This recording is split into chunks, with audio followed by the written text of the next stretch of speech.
Okay guys, ini bag yang aku dapat tu.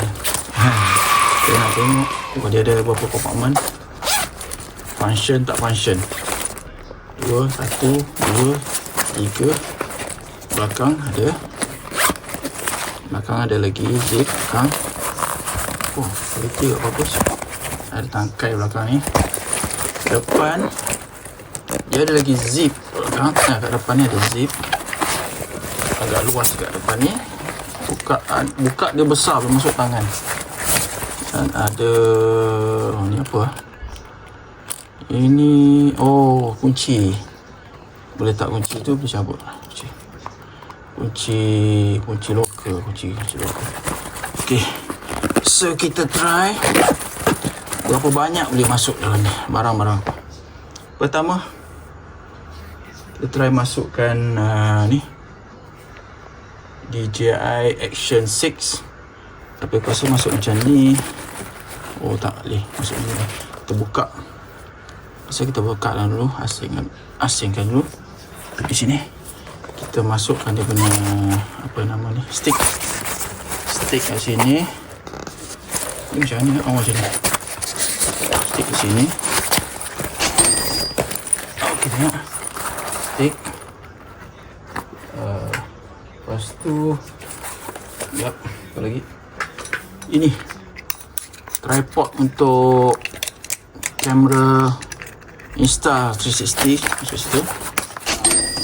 So, kamera 360. Ini X2 lama pun boleh guna lagi, cantik lagi. Ini X2. So, okey, kamera ni kita nak letak mana? Kamera ni aku rasa nak protect dia punya ni, takut calar, kita kena asingkan dia. Sini belakang. Situ. Charger. Bateri habis. Charger untuk Action 5, Action 6. Apa lagi? Power bank. What? Power bank what ni? Tegakkan dia macam power bank. Ni neck holder untuk DJI Action 6. Ini macam besar, macam muat tak?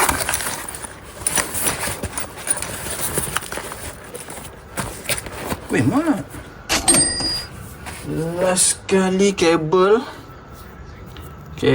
untuk kamera tadi, charging dekat situ. Ni muat tak? Ni DJI mini mic.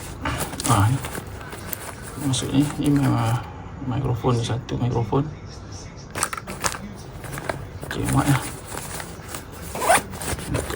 Macam dah penuh. Tak apa, dia depan. Ingat ni mikrofon tak depan, senang nak ambil. Open. Sekejap. Nyam. Ini muat tak? Drone. Tak boleh ya. Ini tak boleh. Ini tak boleh tutup. Ini tak apa, dia ada bag dia. Ini kita maintain dalam dia punya bag. Tahan. Maintain di dalam bag ni. Apa? Turn on pula dah. Maintain dalam bag ni. So 2 bag lah kalau nak travel, 2 bag. Okey, kita try tengok. Zip pun senang. Tak ada ketat. Memang function teruk. Thank you siapa yang bagi ni. Thank you. Memang function teruk. Okey. As